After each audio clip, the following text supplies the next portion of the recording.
जय हिंद दोस्तों, स्वागत है आप सभी का 15 दिन 15 मॉक टेस्ट के इस एक और सेशन में। आपका एक और सेशन आपकी सीरीज में ऐड होने जा रहा है। यहां पे आपको फ्री 15 मॉक टेस्ट मिलने वाले हैं SSC CGL CPO CHSL mains examination plus stenographer examination के लिए। चारों एग्जामिनेशंस को टारगेट करेगा ये पूरी की पूरी सीरीज, जिसके अंदर मैं आप लोगों को किस तरह से सवाल कराने वाला हूं। समझ लेते हैं कि हर क्लास का क्या वेटेज रहेगा। 15 क्वेश्चन आपके एक्टिव वॉइस, 15 नरेशन के अलग अलग एमसीक्यूज आपको मिलेंगे, 30 क्वेश्चन, क्योंकि इनका वेटेज ज्यादा रहता है आपके मेंस एग्जामिनेशन में और स्टेनोग्राफर एग्जामिनेशन में। 15 क्वेश्चन आपको ग्रामर के मिलेंगे, जिसमें आपको एरर, इंप्रूवमेंट और फिल इन द ब्लैंक्स के क्वेश्चंस मिलेंगे। 35 क्वेश्चन आपको स्पेशली वोकैबुलरी के कराए जाएंगे, जिसमें 7 synonym, antonym, one words, idioms और स्पेलिंग टेस्ट। 7 क्वेश्चन होंगे, 35 क्वेश्चन, और 20 क्वेश्चन के आपको क्लोज टेस्ट होंगे 4। ठीक है, और पैसेज और पीक्यूआरएस की अलग से मैराथन क्लास आएंगी, आपकी स्पेशल क्लासेस आ जाएंगी इसी यूट्यूब चैनल पर। ठीक है, तो चलिए सेशन की हम लोग शुरुआत करते हैं। लेकिन अगर आपको बता दूं कि आपको फाउंडेशन बैच ज्वाइन करना है तो ओपन स्टडी एप्लीकेशन से आप ज्वाइन कर सकते हैं। और रिकॉर्डेड बैच आपका अपडेट हो चुका है, 2024-25 का अपडेटेड रिकॉर्डेड बैच आ चुका है, आप ये ज्वाइन कर सकते हैं। ठीक है, ये हमारे इंक्वायरी बोर्ड है जिस पे आपको कॉन्टैक्ट नंबर दे रखे हैं। ये हमारा एप्लीकेशन है, ओपन स्टडी नाम से आपको प्ले स्टोर में मिल जाएगा। और ओपन स्टडी ऐप.com वेबसाइट है जिसके पास प्ले स्टोर नहीं होता है। ठीक है, हाँ, और ओपन स्टडी गुरुकुल हमारा क्या है भैया, टेलीग्राम चैनल है जहां पे आपको पीडीएफ मिल जाएगी। ठीक है, चलिए सेशन की शुरुआत करते हैं। तो चलो, पहला क्वेश्चन आपके सामने है, जल्दी से फटाफट आप लोग बताइए। वेरी गुड आफ्टरनून सभी को, नमस्ते। क्या दीजिए वो कैब 2022-23 सीरीज को हाँ, वो हो जाएगी अभी। चलो, it is known by everyone that the tournament will be won by us.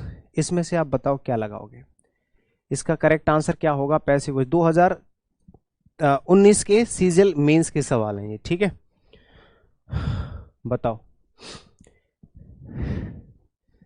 सबसे पहले it is known by everyone, तो यहां पे it is known by everyone, यहां पे बाय के बाद जो भी ऑब्जेक्ट लिखा हुआ है इसको सब्जेक्ट बना लो। तो ये हट गया, ये हट गया, ये हो सकता है, ये हो सकता है। ठीक है, अब नोन है, इज लगा हुआ है तो नोज होगा, दैट भी होगा, वी सही है, वी आना चाहिए क्योंकि यहाँ पे दैट के बाद the tournament will be won by us, जो अस है इसका सब्जेक्ट वी पहले आ जाएगा, तो सी वाला आंसर हो जाएगा, डी वाला फिर से हट जाएगा। तो सिंपली आपका करेक्ट आंसर हो गया C. How were they managing the school, तो स्कूल जैसे इंटरोगेटिव सेंटेंस है तो हाउ के साथ में स्कूल सब्जेक्ट बन जाएगा और हाउ वाज द स्कूल होगा, ना कि प्रिंसिपल। तो ये दोनों हट गए, पहला और तीसरा, है ना। स्कूल होना चाहिए ना भाई, स्कूल ऑब्जेक्ट है तो सी को तो सब्जेक्ट बनाओगे। मैनेज्ड, मैनेज्ड, बीइंग मैनेज्ड, यहां पे देखोगे being is are am, was were plus ING है तो वॉज वर प्लस बीइंग होना चाहिए, लेकिन इसने तो तुरंत यहाँ पे देखो वॉज के बाद बीइंग लगा रखा है, यहाँ पे भी, यहाँ पे सीधे थर्ड फॉर्म लगा रखी है। तो फिर यहाँ पे आंसर आपका डी हो जाएगा, सेकंड वाला भी हट गया। तो ऑप्शन नंबर डी इसका correct answer. Was were plus ING कैसे चेंज करते हैं? हाँ, पूरन सिंह, बहुत बहुत बढ़िया, थैंक यू ब्रदर। चलो, one should leave office on time to maintain good work life balance. Office, अब देखो शुड लगा हुआ है तो शुड को तो चेंज कर नहीं सकते, इसने इज कर दिया गलत, हैज कर दिया गलत, विल कर दिया गलत, शुड का शुड रहेगा भाई, मॉडल वर्ब चेंज होता ही नहीं है। तो बी ऑप्शन इसका करेक्ट आंसर हो जाएगा, शुड का शुड ही रहेगा। और ऑफिस ऑब्जेक्ट है तो इसको सबसे पहले लिख दो, office should be left on time to maintain good work life balance. An interesting discussion is being held on environmental degradation. बताइए क्या करेक्ट आंसर हो सकता है। यहां पे इज बीइंग लिखा हुआ है और हेल्ड लिखा हुआ है ना। तो अब यहां पे is are am plus ING होना चाहिए था, मतलब एक्टिव वॉइस में बदलना है पैसिव से, ये पैसिव तो ऑलरेडी है, एक्टिव में बदलना है। तो यहां पे आपका सब्जेक्ट हो जाएगा दे, क्योंकि इंटरेस्टिंग डिस्कशन तो सब्जेक्ट है, ये तो ऑब्जेक्ट बनेगा, दे हो जाएगा क्योंकि इसमें ऑब्जेक्ट है नहीं है, तो दे। अब इज आर एम है तो इज आर एम से बदला जाएगा ना, विल कैसे आ सकता है, तो ये भी हट गया। एक ही ऑप्शन बचता है, ऑप्शन नंबर ए, जो इसका करेक्ट आंसर हो जाएगा। सारे क्वेश्चन सीजीएल मेंस 2019 के हैं, ठीक है ना, CGL mains 2019। My art teacher asked me whether I had attended her classes. My class teacher asked me object है इसका, तो भाई इसको सब्जेक्ट बनाएंगे तो आई हो जाएगा, आई यहां पे है, यहां पे है, ये हट गया, ये हट गया। आई वॉज बींग है या आई वॉज आस्क्ड, यहां पे सिंपली सेकेंड फॉर्म है मेरे भैया। तो जब सिंपली सेकेंड फॉर्म होगी तो हाँ सेकेंड फॉर्म है ना, तो यहां पे भाई वॉज और प्लस आईएनजी आना चाहिए, ओ सॉरी वॉज और प्लस V3, ना कि बीइंग आना चाहिए। तो ये भी हट गया, एक ही ऑप्शन बचता है, ऑप्शन नंबर डी, जो इसका सही आंसर होगा। सेकेंड फॉर्म को वॉज और प्लस V3 से तो चेंज करोगे, है कि नहीं। We expect an important announcement regarded the foreign policy today. We expect an important announcement regarding the foreign policy today. बताओ सोच के आंसर। और कोई भी क्लास ऐसे नहीं छोड़ेगा बिना पूछे, चुपचाप क्लास देखना, वरना घर पे शिकायत कर दूंगा। तुम लोग लंबी क्लास जैसी देखते हो ना, कोई भी स्पेशल प्रैक्टिस सेशन 1 घंटे का, तो छोड़ के चले जाते हैं, जैसे कि आप किसी और के लिए काम छोड़ के चले गए, कोई और कर लेगा। भाई तुम्हारे हिस्से का काम है ये, खाना कोई और खा सकता है, तुम्हारा पेट भर जाएगा, ऐसे तो नहीं होता ना। बताओ, तो ये प्रैक्टिस क्लास छोड़ के चले जाओगे किसी और के लिए, ऐसा तो है नहीं कि वो सीख लेगा तो तुम्हारे तक पहुंच जाएगी, ऐसा बिल्कुल भी नहीं होता। रेगुलर क्लास लिया करो डेली, अगर लाइव चलती है तो लाइव लिया करो, लाइव क्लास लेने के फायदे भी होते हैं। ये एक्सपेक्ट है, ये ऑब्जेक्ट है, तो एन इंपॉर्टेंट अनाउंसमेंट पहले आ जाएगा, ये हट गया, इन तीनों में से कोई आंसर होगा। और यहाँ पे फर्स्ट फॉर्म है तो इज आर एम वाला ही सही होगा, ठीक है। यहाँ पे ढूंढो regarding the foreign, is expected, will वाला गलत हो जाएगा, और रिगार्डिंग द फॉरेन पॉलिसी ये हैड गलत हो गया, ये तो पहले से ही गलत था, ये भी गलत है। तो एक ही ऑप्शन बचता है, ऑप्शन नंबर सी, क्योंकि इज के साथ में थर्ड फॉर्म यहीं पे लगी हुई है, और कोई ऑप्शन इसका करेक्ट आंसर नहीं हो सकता, ठीक है। Next, my birthday was celebrated by my colleagues at the office today. तो देखो, my birthday was celebrated by my colleagues, तो माई कलीग्स जो है सबसे पहले आ जाएगा, माई कलीग्स, इसके बाद वॉज और प्लस V3 है, तो सेकंड फॉर्म होनी चाहिए। यहाँ पे हैव है गलत, आर है गलत, विल है गलत, सेकंड फॉर्म जो होगा वही करेक्ट आंसर होगा। अब ये चीज सर मुझे कैसे पता है, सर आपको तो कैसे सब कुछ पता, आप तो अपने आप बता देते हो, हमें नहीं पता। तो आपको वॉइस जब मैंने पढ़ाए होंगे या नरेशन जब मैंने आपको पढ़ाए होंगे, तो वहां पे ये सारी चीजें मैंने आपको टेंस के अंदर सिखा रखी हैं, टेंस टॉपिक के अंदर नहीं, वॉइस टॉपिक के अंदर, how to change tense of a sentence, how to change verb of a sentence. एक सेंटेंस का जब आप पैसिव वॉइस चेंज करते हो, एक्टिव वॉइस चेंज करते हो, नरेशन चेंज करते हो, तो उसके टेंस को भी चेंज करना होता है। लेकिन टेंस सिर्फ नरेशन में चेंज होते हैं, और पैसिव वॉइस में वर्ब की फॉर्म्स चेंज होती हैं, वर्ब्स चेंज होती हैं, ठीक है। तो ये सब चीजों पे कमांड कर लीजिए आप, वो चीज अगर आपको आती होगी तो 1 सेकंड में आप आंसर कर दोगे, ज्यादा टाइम नहीं लगेगा। Hillary Clinton and her daughter Chelsea are working on the book of gutsy man, है ना। तो यहां पे the book of gutsy man, देखो ये तो सब्जेक्ट है, तो ये तो ऑब्जेक्ट हो नहीं सकते, मतलब ये तो सब्जेक्ट है तो ये तो यहां रहेंगे नहीं, ये तो ऑब्जेक्ट बन जाएंगे, तो ये तो दोनों हट जाएंगे, एक ही है, एक तो नीचे वाला, एक ये है। The book of gutsy woman would have been worked, देखो सिंपल, अगर आपको ऐसे समझ में नहीं आ रहा है कि इसका ऑब्जेक्ट क्या हो सकता है, ठीक है, तो आप क्या करोगे, सबसे पहले टेंस के पास जाओ। टेंस कहाँ है, देखो is are am plus ING है, तो is are am plus being plus V3 हो सकता है, विल वाला हो सकता है, कुछ भी हो तब भी नहीं हो सकता, वुड वाला हो सकता है, नहीं हो सकता, है ना, वर हो सकता है, नहीं हो सकता। तो फिर सिंपली आपका पहला वाला ही करेक्ट आंसर हो जाएगा, इसी को हमने ऑब्जेक्ट मान लिया तो सब्जेक्ट बना दिया। The book of gutsy woman is being worked upon, यहाँ पे ऑन की जगह अपॉन हो गया, by Hillary Clinton and her daughter, simple है। द मॉनसून्स इस पर द ट्रीज, इस पर वर्ब की फर्स्ट फॉर्म है, तो देख लो वर्ब की फर्स्ट फॉर्म है तो वॉज वर्ब प्लस से तो बनेगा नहीं, विल से भी नहीं बनेगा, इज आर एम से बनेगा, यहाँ पे है और यहाँ पे है, लेकिन यहाँ पे आईएनजी लगा दिया है, तो is are am plus V3, ये सब मैं सिखा चुका हूं, है ना, ये सब कुछ मैं सिखा चुका हूं, तो आराम से बना सकते हो। और MCQs तो इतने आसान होते हैं, आराम से बना सकते हो, ठीक है ना। कोई भी क्लास बिना पूछे आज नहीं छोड़ेगा, वरना जान से मार दूंगा तुम्हें। The prisoners have made these paintings, बहुत सिंपल सवाल है, लगाओ दिमाग, बताओ आंसर, है ना। लगाओ आंसर, बताओ दिमाग, सॉरी लगाओ दिमाग, बताओ आंसर क्या होगा इसका करेक्ट आंसर है। देखो, the prisoners have made, have plus V3 है तो पैसिव वॉइस में क्या करते हैं, हैज है प्लस V3 ही रहता है, बस बीन लग जाता है। तो हैव बीन मेड ये हो सकता है, वर मेड नहीं हो सकता, आर मेड नहीं हो सकता, हैव बीन मेड हो सकता है। अब देख लो, the prisoners, the paintings, prisoners तो भाई सब्जेक्ट है तो ये तो ऑब्जेक्ट हो जाएगा, तो ये भी हट गया, है ना, गलत। तो यहाँ पे डी आंसर हो जाएगा। दीज पेंटिंग्स, पेंटिंग्स ऑब्जेक्ट को ही तो सब्जेक्ट बनाओगे। क्वेश्चन नंबर भी डाल दिया करो इनकी तरह, बहुत बढ़िया।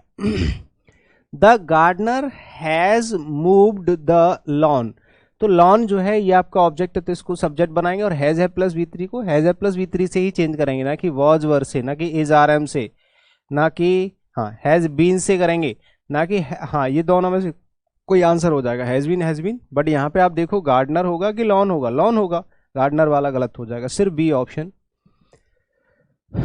B option is the correct answer. ठीक है,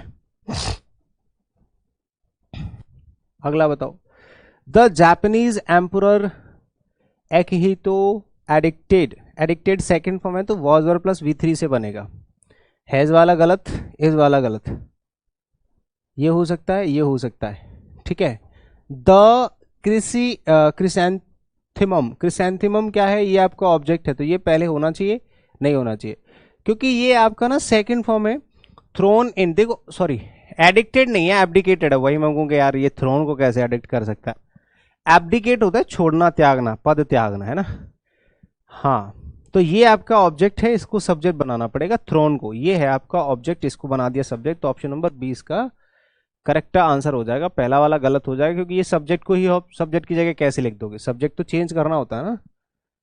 हाँ, Bill Gates has given away 27% of his wealth in charity, जो बिल गेट्स हैं वो अपनी 27% अपनी वेल्थ का चैरिटी में दे देते हैं। तो आप देखो, हैज है प्लस V3 को हम चेंज करते हैं has been, have been plus V3 से। अब ढूंढो कहाँ है, यहाँ हैड बीन है, गलत हो गया, यहाँ हैज गिवन है, गलत हो गया, यहाँ हैज बीन गिवन है, ठीक है, यहाँ पे हैज बीन गिवन है, ये भी हो सकता है। अब देख लो subject 27% of his wealth, 27% of his wealth, ये तो गलत हुई क्या, ये हाँ, Bill Gates has been given नहीं, 20% उनकी वेल्थ को दिया जाता है ना कि बिल गेट्स को, तो ऑप्शन नंबर डी इसका करेक्ट आंसर होगा, डी इसका करेक्ट आंसर होगा, समझे। हाँ चलो, the merchant took out the dead parrot from the cake, तो डेड पैरट ये ऑब्जेक्ट है, इसको पहले ले आओ। सेकंड फॉर्म है तो क्या लगाओगे बताओ, वॉज और प्लस V3 लगाओगे, इसने सेकंड फॉर्म लगा दिए, इज लगा दिए, वॉज के साथ ING लगा दिया, वॉज के साथ थर्ड फॉर्म, डी इसका करेक्ट आंसर हो जाएगा। ठीक है, डी इसका करेक्ट आंसर हो जाएगा। The merchant brought many gifts for his family from India, brought second form है, फिर से वॉज और प्लस V3 आएगा, तो वॉज और प्लस V3 आ सकता है, ये भी आ सकता है, गलत हो जाएगा, ये भी गलत हो जाएगा। अब यहाँ पे हिज फैमिली को लाया गया है कि गिफ्ट्स लाया गया है, ये गलत हो जाएगा, तो पहला वाला इसका करेक्ट आंसर हो जाएगा। बहुत सारे गिफ्ट लेके आया फैमिली के लिए, ना कि फैमिली को लाया गिफ्ट के लिए। है ना। हाँ हाँ हाँ बिल्कुल अमन, कोई दिक्कत नहीं। जिसने, हाँ देखो एक और चीज कि मैंने बोल दिया कि आप क्लास में से कोई नहीं जाएगा तो आप यहीं बैठे रहो, ये क्लास पहले तो किन लोगों के लिए वो समझ लो। अगर आपने कोई कोर्स लिया है और वो आपने पूरा पढ़ लिया है ना, या आपने कहीं दूसरी जगह से पूरा पढ़ लिया, कहीं ना कहीं से आपने पूरी इंग्लिश पढ़ ली है अच्छे से, ग्रामर वगैरह सब बेसिक्स क्लियर है, तब आपको ये प्रैक्टिस सेशन ज्वाइन करना है। ये प्रैक्टिस सेशन है, ये समझ में ही तभी आएगा जब आपकी बेसिक्स क्लियर होंगे, जब आपने चैप्टर वाइज सारी चीजें पढ़ रखी होंगी। जिसने पढ़ ही नहीं रखा है वो क्या करेगा यहाँ, तो वो तो जा सकता है, वो तो क्लास में आएगा ही नहीं। ये प्रैक्टिस सेशन कोर्स खत्म होने के बाद के हैं, तो अभी तो ये समझ में ही नहीं आएगा कि मैं क्या रहा हूँ। ठीक है, ऑल क्लास कर चुका हूँ, ये क्या अभी भी 100% क्वेश्चन, हाँ तो तुम्हारे मतलब की क्लास है रोहित सर, ये तुम्हारे मतलब की क्लास है, रेगुलर प्रैक्टिस किया करो, यहीं से चीज़ें बनेंगी। जिस पार्ट में जैसे अभी वॉइस के अगर ज़्यादा क्वेश्चन गलत हुए तो वॉइस का रिवीजन करो, नरेशन के क्वेश्चन गलत हो रहे हैं तो नरेशन का रिवीजन करो, वोकैब में कोई दिक्कत आ रही है वोकैब याद करो, समझ रहे हो, जिस चीज में दिक्कत है उसी पे काम करो, रिवीजन करने का काम बाद में होता है। अब कोर्स कंप्लीट हो गया तो पहचानो। अब यहां से नरेशन स्टार्ट हो जाएंगे, ठीक है। तो बताओ, Seema said to her daughter do not go near the well, बताओ इसका आंसर क्या होगा, जल्दी से जवाब दो। Question number 16।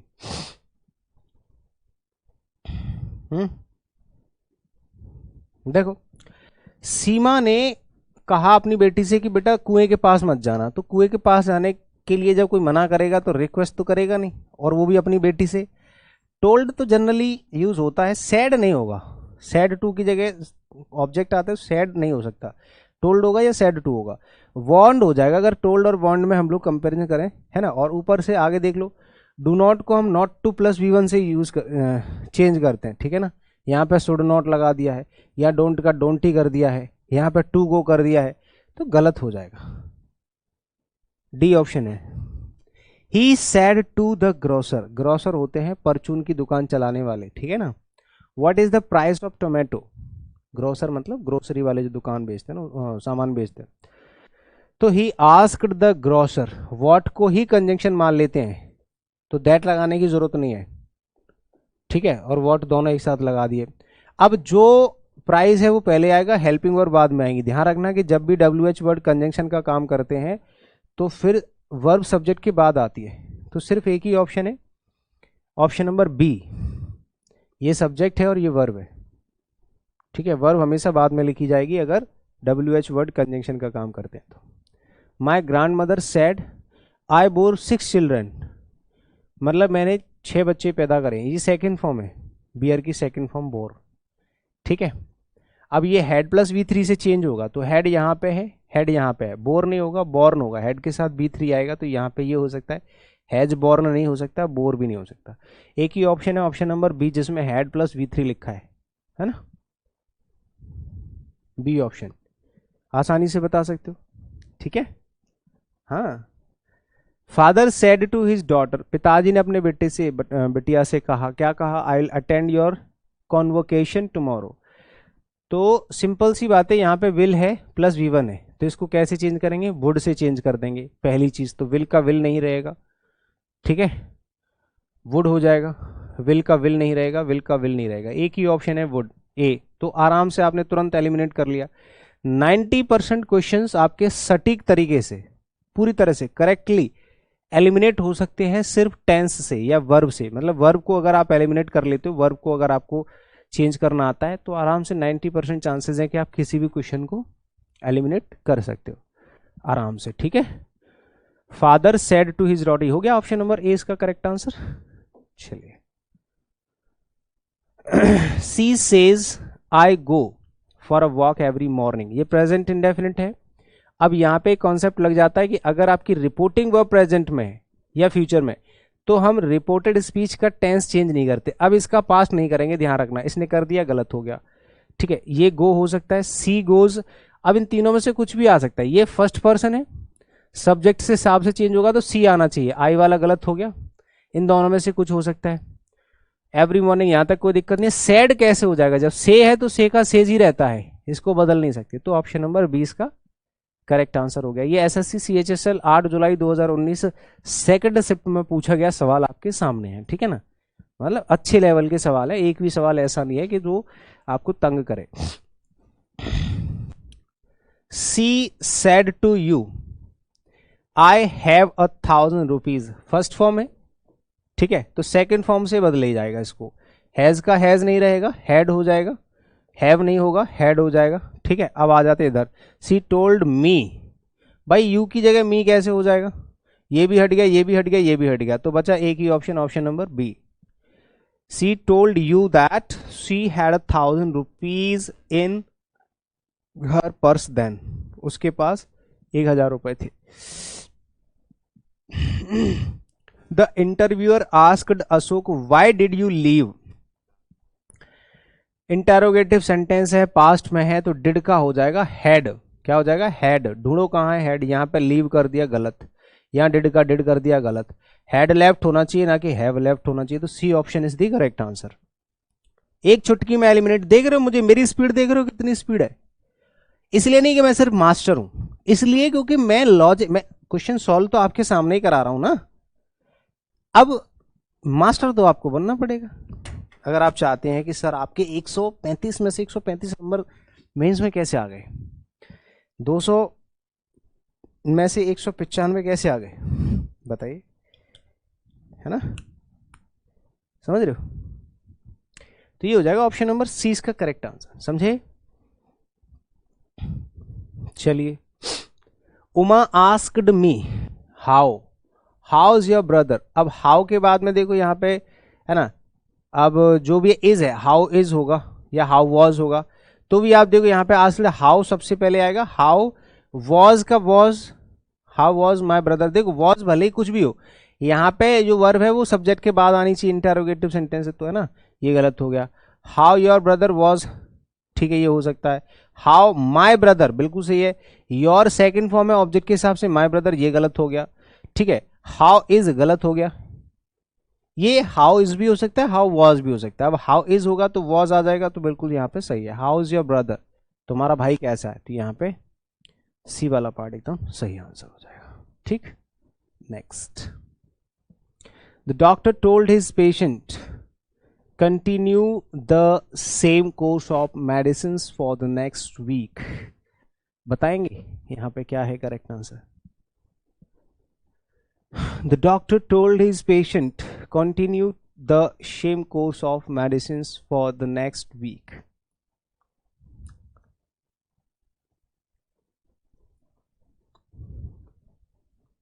The doctor told his patient, बताओ।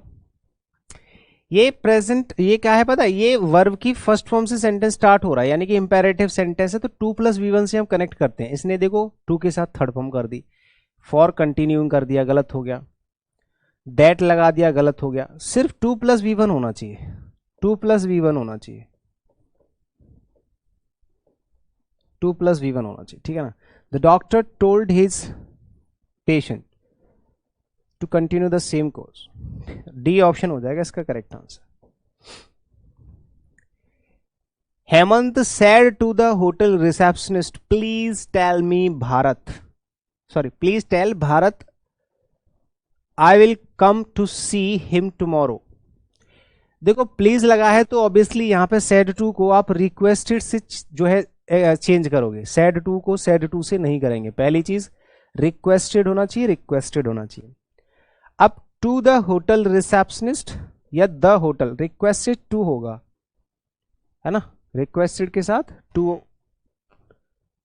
आगे देख लेते हैं, प्लीज को हटा देते हैं, ये आपको पता ही है, रिक्वेस्टेड के साथ टू नहीं आएगा, सॉरी, रिक्वेस्टेड के बाद तुरंत ऑब्जेक्ट आता है, 2+V1 हो जाएगा। तो यहां पे ऑप्शन नंबर डी इसका करेक्ट आंसर। एक ही ऑप्शन है, ऑप्शन नंबर डी।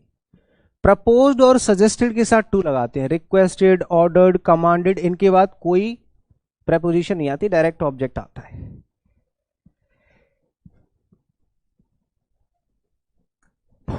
जब भी डोंट से सेंटेंस स्टार्ट होता है तो आगे नॉट 2+V1 यूज करते हैं, और फर्स्ट फॉर्म से स्टार्ट होता है तो डायरेक्ट 2+V1 यूज करते हैं। Don't park here, the policeman said to them. Policeman जब भी कोई बात कहेगा तो ऑर्डर देगा, सेड टू कहेगा है, या ऑर्डर देगा, जो भी देगा देख लेते हैं। देखो रिक्वेस्ट करेगा नहीं, ऑर्डर दे सकता है। डोंट की जगह नॉट टू कहां है, ये रहा, यहां पे भी है, यहां डोंट है, गलत हो जाएगा। The policeman ordered them not to park there, park के बाद, हाँ, तीनों में से कुछ भी हो सकता है, आप सोच लेते हैं। देखो ये रिपोर्टिंग वर्ब है, ये पहले लिखी होनी चाहिए। The policeman said to them की जगह हो जाएगा ऑर्डर्ड देम, ठीक है। The policeman ordered them not to park there, here का देयर यहां पे हो रखा है, हियर का हियर कहीं पे नहीं होगा, हियर का देयर सिर्फ यहीं पे हो रखा है। ऑर्डर्ड ये भी सही था, ये गलत हो जाएगा, है ना, नॉट टू ये हो सकता था, बट यहाँ पे हियर गलत हो जाएगा, ठीक है। तो एक ही ऑप्शन है, ऑप्शन नंबर डी, जिसका सही आंसर हो जाएगा, ठीक है। A new student said to me where is the principal's office. Where जो है वही कंजंक्शन का काम कर लेगा, सब में है, सब कुछ सेम है, सेड टू हट जाएगा, आस्क्ड हो जाएगा, वेयर। अब देखो प्रिंसिपल्स ऑफिस इज, ये सही हो जाएगा, इज जो है वो बाद में लिखी जाती है वर्ब, ठीक है, और इज की जगह वॉज हो जाएगा, तो यहाँ पे ये सही है। द प्रिंसिपल्स ऑफिस वॉज, ये भी गलत हो गया, तो एक ही ऑप्शन बच रहा है, ऑप्शन नंबर डी। देखो जरा दोबारा फिर से, अ न्यू स्टूडेंट आस्क्ड मी, ठीक है, यहाँ तक सब में सेम है, बस इसमें नहीं है तो ये हट गया। दूसरी चीज सेड टू हट गया, वेयर जो है वो कंजंक्शन का काम कर लेगा। अब ये जो इज है इसका वॉज हो जाएगा, वो भी सब्जेक्ट के बाद लिखा जाएगा, तो यहाँ पे इज था इसलिए हटा दिया, यहाँ पे इज था लेकिन पहले था, इज भी था और पहले भी था, तो गलत हो गया, ठीक है। यहाँ पे वॉज था लेकिन सेड टू नहीं चेंज करा इन्होंने, यहाँ पे वॉज था और बाद में भी था, और यहाँ पे सेड टू की जगह आस्क्ड भी, मतलब सब कुछ सही है, नो एरर। डी इसका करेक्ट आंसर हो जाना है। The interviewer asked Ramesh, do you have any idea, do you have any idea, क्या तुम्हें जरा सा भी आइडिया है? जरा सा भी आइडिया है? The interviewer asked Ramesh, do you have any idea about, तो do you have any idea interrogative sentence है, इफ और वेदर आएगा, ठीक है, सब में है, हालांकि चेक कर लेते हैं, ठीक है। यहाँ आस्क्ड है, यहाँ पे भी आस्क्ड है, सब में आस्क्ड है, इंटरव्यू और इंटरव्यू सब कुछ ठीक है, यहाँ तक दैट नहीं आएगा, ये हट गया, ठीक है। इफ अब देख लेते हैं, यू जो है वो सेकंड पर्सन है, ऑब्जेक्ट के हिसाब से ही आना चाहिए, सब में ही भी है, दे गलत हो गया, दो ऑप्शन हट गए। यहाँ पे हैव है तो हैड हो जाएगा, ये भी हट गया, बचा एक ऑप्शन सी। तीन ऑप्शन हमने हटा दिए, पहला दैट की वजह से हटा दिया, दो कंजंक्शन एक साथ नहीं आ सकते, लास्ट वाला दे नहीं आ सकता, यू है तो ही आएगा, और ये वाला हैव नहीं आएगा, हैव की जगह हैड हो जाएगा, तो बचा एक, C option is the correct answer, ठीक है ना। ये भी CHSL का सवाल है, CHSL के क्वेश्चन चल रहे हैं। Mahesh said to the interviewer, sir I was in charge of the production unit at, तो देखो यहाँ पे वॉज है, वॉज को कैसे चेंज करोगे बताओ, वॉज को कैसे चेंज, वॉज वर्ब को कैसे चेंज करते हैं, हैड से, है ना। और यहाँ पे देखो कि सेड टू की जगह पे क्या लगाओगे, टोल्ड लगा सकते हो, टोल्ड, टोल्ड सब में है, ठीक है। महेश टोल्ड द इंटरव्यूअर, ठीक है। अब यहाँ पे कंजंक्शन की जगह आपने लगा दिया दैट, ठीक है, ठीक है, इसमें कुछ लगा ही नहीं है, इसमें कुछ लगा ही नहीं है, इसमें दैट लगा रखा है। अब यहाँ पे आई जो है फर्स्ट पर्सन है, सब्जेक्ट के हिसाब चेंज होगा, महेश के हिसाब से ही आना चाहिए, है ना, और ये गलत हो जाएगा, सर वॉज, ये भी गलत, ये भी गलत, कंजंक्शन नहीं है, ये भी गलत, तीन, एक ही ऑप्शन बच रहा है, option number D, option number D बच रहा है। क्या आप लोग पकड़ पा रहे हैं इन चीज़ों को जो मैं बता रहा हूँ, बताओ फटाफट से, चीज़ों को पकड़ पा रहे हो कि नहीं? तो डी ऑप्शन इसका करेक्ट आंसर हो जाएगा। एक और लास्ट क्वेश्चन है, इसको और बता दो। The boss said to,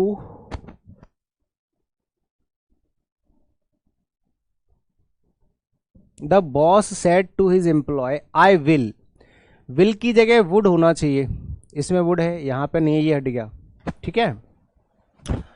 I will be happy का हो जाएगा ही वुड बी हैप्पी, और दैट होगा, सही है, ठीक है।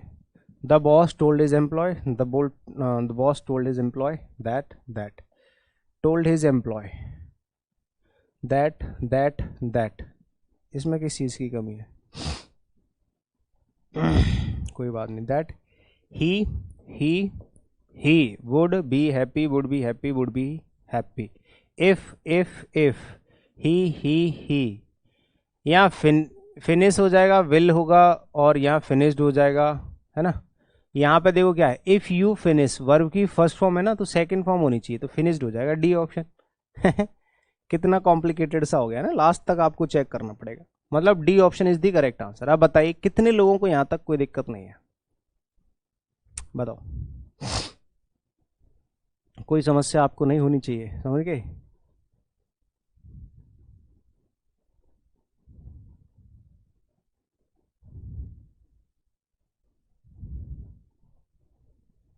तो ये हो गए आपके 30 क्वेश्चन कंप्लीट। अब यहां से आपके स्टार्ट होंगे बाकी की चीजें। ये तो हो गए आपके एमसीक्यूज हो गए, ठीक है, सारे बना दिए आपने, कोई दिक्कत यहां तक? चलो अब आ जाते हैं बाकी के क्वेश्चंस की तरफ। देखो एजुकेशन एक ऐसी चीज है जिसको हम हिंदी में कहते हैं ज्ञान। ज्ञान किसी भी तरह से अर्जित किया जाता है, कलेक्ट किया जाता है। समझदारी के साथ पढ़ो, इंटरेस्ट लो पढ़ाई में, ठीक है, उस चीज को इंटरेस्टिंग बनाओ। पढ़ाई हमेशा बोरिंग होती है अगर मानो तो, पढ़ाई को आपको इंटरेस्टिंग बनाना पड़ेगा, ये सच है। तो तसल्ली से हर चीज में इंटरेस्ट लो, बुरी को अच्छा बनाओ, बोरिंग को इंटरेस्टिंग बनाओ और क्लास को पढ़ो। हद से ज्यादा मेहनत करना ये आपका कर्तव्य है, काम है, ये किसी पे एहसान नहीं करोगे, ध्यान रखना। आप छोड़ दोगे क्या कर दोगे, जीवन बर्बाद है। चीजें छोड़ दो, पढ़ाई छोड़ दो, मन नहीं लग रहा, सो जाओ, लेट जाओ, क्या करोगे, बर्बादी अपनी खुद की, समझ रहे हो। तो ये चीजें होती हैं कि भले ही कैसी, अब तुम्हें कैसे भी, इसमें इंप्रेशन कहाँ ढूंढते, हम लोग इंप्रेशन ढूंढते हैं कि क्लास में इंप्रेशन नहीं आ रहा, इंटरेस्ट नहीं आ रहा, मजा नहीं आ रहा, सर कुछ डांस वांस करा करो, थोड़ा सा लिपस्टिक वगैरह लगा के आया करो, साड़ी वाड़ी पहन के आया करो, टॉप वगैरह थोड़ा स्लीवलेस, तब पढ़ेंगे। तो ऐसा तो नहीं है, उससे थोड़ा ना आपका उद्धार होने वाला है, समझ रहे हो। तो कहने का मतलब है कि पढ़ाई कितनी भी बोरिंग हो, कैसी भी हो, कैसे भी पढ़ाया जा रहा हो, बस आपको सिर्फ कंटेंट से मतलब है, चीजों को कलेक्ट करने से मतलब है, दुनियादारी से कोई मतलब आपको नहीं रखना है। इसमें बताओ, यहां से अब आपके क्वेश्चन स्टार्ट हो रहे हैं, ठीक है। I wanted to buy a candle holder but the store did not have one, so I got a cake. देखो, मैंने चाहा, क्या चाहा, पास्ट की सेंटेंस है, सेकंड फॉर्म लगा रखा है, फर्स्ट फॉर्म होती तो भी चलता, सेकंड फॉर्म है तो भी कोई दिक्कत नहीं है। मैंने चाहा क्या चीज, बाय करना, क्या, एक candle holder, but the store did not have one, store के पास वो चीज नहीं थी, सो इसलिए I got second form a cake, मैं केक ले आया। केक मतलब खाने वाला केक नहीं, हो सकता है खाने वाला लाया हो, लेकिन वो कैंडल होल्डर नहीं लाया है, कैंडल केक ले आया है, उसी को जला लूंगा, होल्डर बाद में ले आऊंगा, ठीक है। मतलब इस पूरे सेंटेंस में देखें तो ग्रामेटिकल कोई गलती है ही नहीं है, ठीक है। अब जरूरी नहीं है कि हर एरर डिटेक्शन वाला सवाल है तो उसमें गलती ढूंढ रहे हो आप। एसएससी सीपीओ 2023 प्री, जिसके लिए मैं मेंस के लिए पढ़ा रहा हूं, उसके प्री में पूछा गया सवाल है, तो उसको डिस्कशन भी यहाँ पे हो जाएगा, इसमें कोई गलती है नहीं, नो एरर, इसका क्या हो जाएगा, आंसर हो जाएगा, ठीक है भाई। अगला बताओ, इसमें क्या गलती हो सकती है। You arrived 2 days ago, by the time you leave you will have spend. मैंने आज ही टेंस टॉपिक के अंदर पढ़ाया था बच्चों को नए बैच में कि बाय द टाइम जब आता है तो सेंटेंस फ्यूचर परफेक्ट में होता है, जो कि यहां पे बना हुआ है you will have spent 9 days here. अब इसमें आप देखोगे कि इसमें क्या दिक्कत है, उधर तो फ्यूचर है ना, और बाय द टाइम भी लगा हुआ है, सब कुछ ठीक है, तो इसमें कहां गलती लग रही है बताओ, कहां गलती लग रही है, कोई गलती है, सोचो और जवाब दो। आपकी मस्तिष्क का यहां पर क्या किया जा रहा है? इस्तेमाल किया जा रहा है प्रॉपरली। असली जो आपकी परीक्षा होती है, परीक्षा का मतलब है कि आपको कैसे पता चले कि आपके अंदर कितनी बुद्धि है और कितना उसका दिमाग का यूज करते हो, ये पता चलता है कैसे सेंटेंसेस में, इस तरह के सेंटेंसेस में, यानी कि जब सेंटेंस सही होता है और आप गलतियां ढूंढने लग जाते आंख बंद करके, तुक्का मार दो, इज का आर, आर का इज, वॉज का वर, ऐसे तो कभी भी चल जाएगा। लेकिन इस तरह के जो सेंटेंसेस होते हैं, सेकंड फॉर्म लगा दिया, 2 दिन पहले ही पहुंच चुके थे, by the time you will leave, जब तुम पहुंचे थे। यहाँ पे देखो 2 एक्शन वाला सेंटेंस है, एक प्रेजेंट इंडेफिनिट बना है, दूसरा परफेक्ट में बना है। आपको अगर लग रहा होगा कि सर आधा पास्ट में है, आधा फ्यूचर में है, कुछ लोग इधर प्रेजेंट करने में लग रहे होते हैं, उधर कुछ बुड करने में लग रहे होते हैं, सब गलत है, क्योंकि ये सेंटेंस तो यहाँ पे खत्म ही हो गया, ये सेंटेंस तो यहाँ पे खत्म हो गया, इसका तो उससे कोई कनेक्शन ही नहीं है। हाँ, उन दोनों का आपस में कनेक्शन हो सकता है, कॉमा जो होता है उसमें कनेक्शन होता है, फुल स्टॉप पे तो ये खत्म हो गया, ये चाहे किसी में भी बनाए, इससे कोई मतलब नहीं, ये अलग है, ये पड़ोसी है।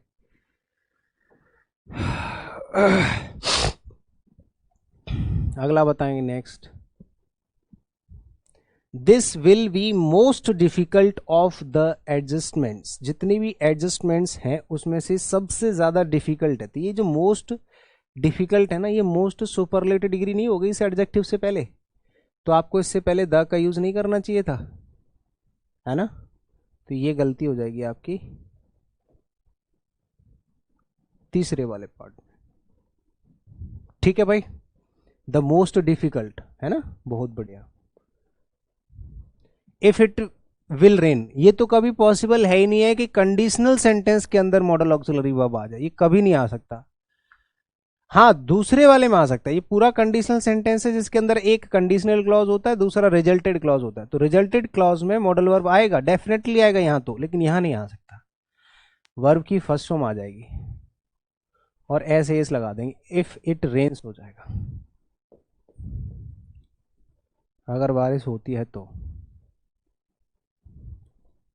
Correct the sentence with the appropriate form of the underline verb.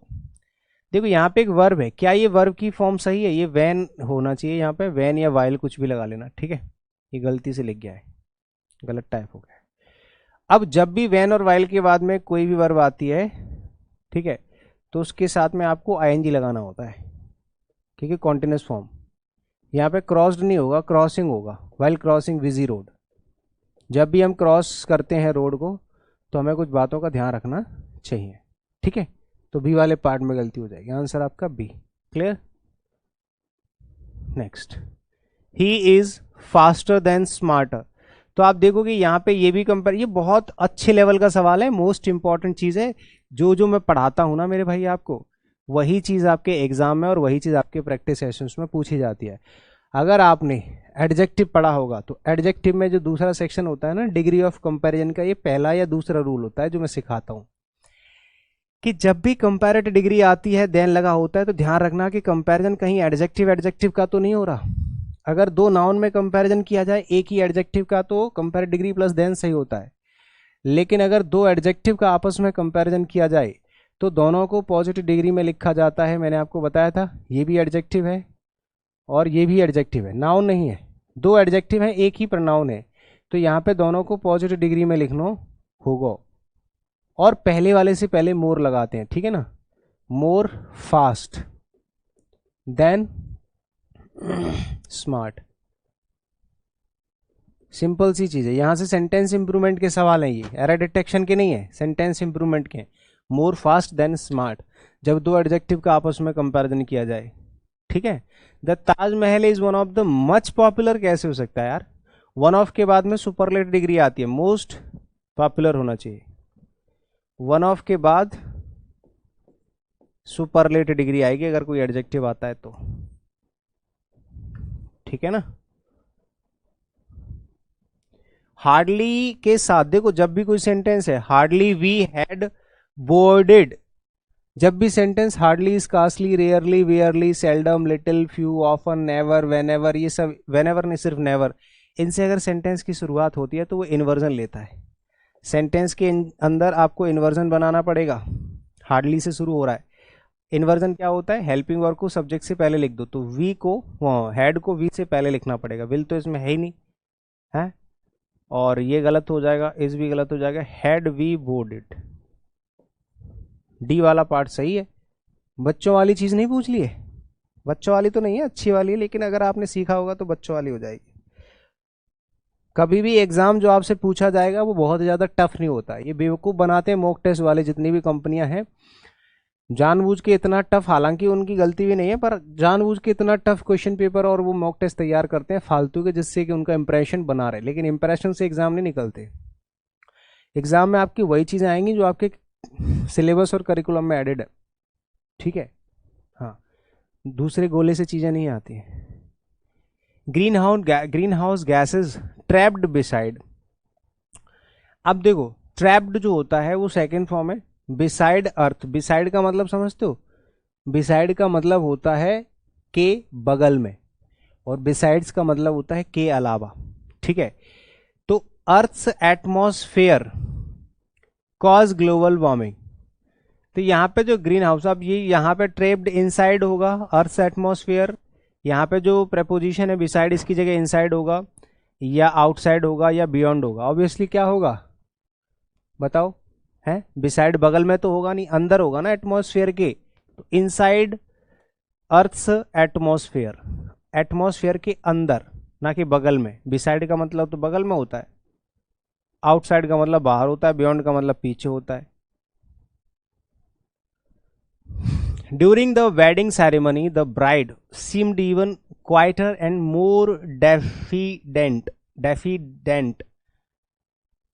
Then usual. More diffident बताओ, शोइंग लैक ऑफ। यहाँ पे जो डेफिडेंट वर्ड है ये जो है ना, इसका आपको मीनिंग चूज करना है कि डेफिडेंट का मतलब क्या होता है। डेफिडेंट का मतलब होता है संकोची, लज्जाजनक, जिसको थोड़ा सा एक शर्मिंदा जो होता है ना, शर्म सी आती है। Showing lack of interest, bold in others company, giving the false और मिसलीडिंग इंप्रेशन, या shy due to lack of confidence.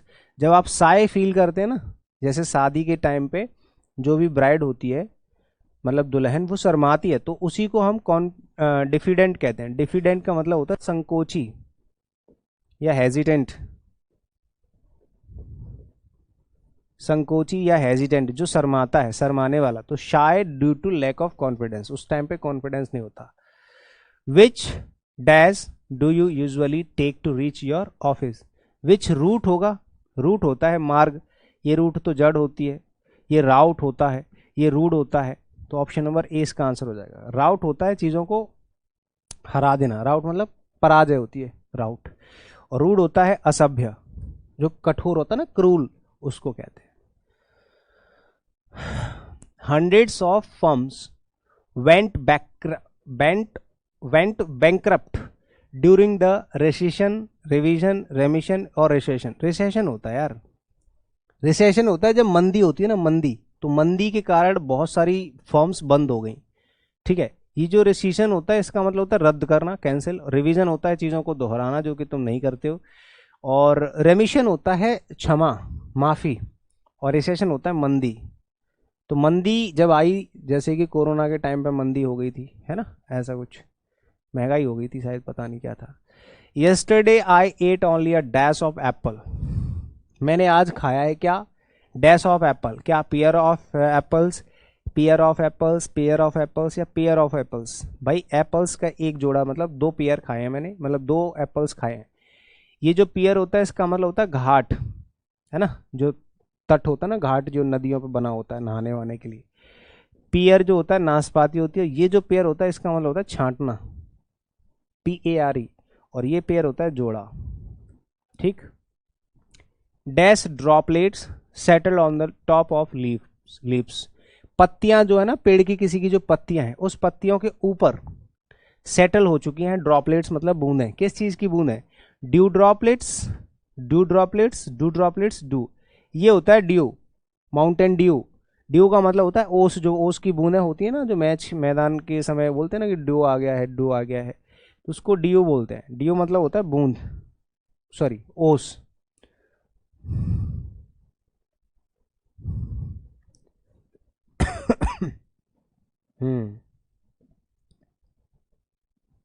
ठीक है ना, ये होती है ओस की बूंद है।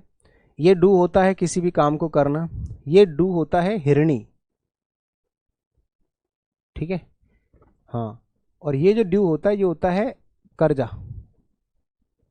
दबा हुआ कर्जा कह सकते हो। जब आपके ऊपर किसी चीज का कर्जा होता है ना, ड्यू, है ना, दबा हुआ। ड्यू होता है दबा हुआ, दावा नहीं है, दबा हुआ होता है। ठीक है ना, बोलते हैं कि मेरी 2 किस्त ड्यू हो गई है, मतलब इस पे 2 किस्त अभी बची हुई हैं, उसको कहते हैं due. Stories of dolphins saving human lives. जैसे डॉल्फिन्स सेविंग ह्यूमन लाइफ, मतलब डॉल्फिन जो होती है ना, मछली बड़ी वाली, इसने ह्यूमन लाइफ को बचाया है। इसकी स्टोरीज जो है, और उसके आगे देखो इसमें क्या है, ये आपका मेन सब्जेक्ट है, ये आपका सब्जेक्ट। ऑफ से पहले वाला सब्जेक्ट मेन सब्जेक्ट होता है। डॉल्फिन्स सेविंग ह्यूमन लाइफ्स, ये पूरा अलग एक नाउन है। उसके आगे वर्ब लगानी है, तो वर्ब यहाँ पे जो भी लगाओगे, देखो स्टोरीज हैव बीन सेड, कही गई हैं, हो सकता है। टोल्ड नहीं कर सकते क्योंकि ये पैसिव वॉइस बनना चाहिए। सेंटेंस जो होगा वो पैसिव वॉइस बनेगा। ठीक है, हैव बीन टोल्ड हो सकता है, हैव बीन सेड भी हो सकता है, और हैड बीन सेड भी हो सकता था। अब दोनों सही हो सकते हैं, लेकिन सैड अगर आप लगाओगे तो सैड के साथ आपको टू लगाना पड़ेगा। सैड के साथ टू लगाना होता है, जो कि इसमें है नहीं है। तो आपका सिर्फ एक ही ऑप्शन बचता है, ऑप्शन नंबर सी, जो इसका करेक्ट आंसर हो जाएगा। ठीक है ना, हाँ। अब यहां से वोकैबुलरी के आपके क्वेश्चन शुरू हो जा रहे हैं। हर सेक्शन से आपके 7 क्वेश्चन होंगे, 5 सेक्शन से। ठीक है ना, जैसे एबंडन का मतलब क्या होता है? एबंडन, एबंडन का मतलब होता है त्यागना। एक होता है अबंडेंट, वो होता है प्रचुर। तो एबंडन का मतलब होता है त्यागना। अब ये जो वर्ब है ना, डेजर्ट को अगर आप वर्ब की तरह यूज करते हो तो इसका मतलब होता है त्यागना। तो आंसर हो जाएगा डी। ध्यान से सुनना, इसका मतलब होता है त्यागना। जब आप डेजर्ट को नाउन की तरह यूज करते हो, नाउन की तरह, तो इसका मतलब होता है रेगिस्तान।